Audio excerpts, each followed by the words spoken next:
పారెను సెలయేరై, చీల్చబడిన దేహం ఓర్చెను ఆ భారం.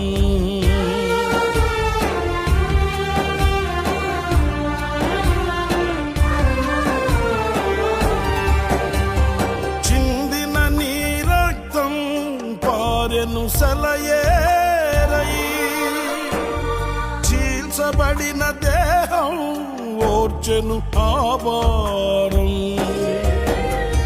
శిక్షకు పాత్రుడనైనా నన్ను రక్షించుటకా చిత్రవద చేసిన మౌనిగా నిలిచినది. శిక్షకు పాత్రుడనైనా నన్ను రక్షించుటకా చిత్రవద చేసిన మౌనిగా నిలిచిన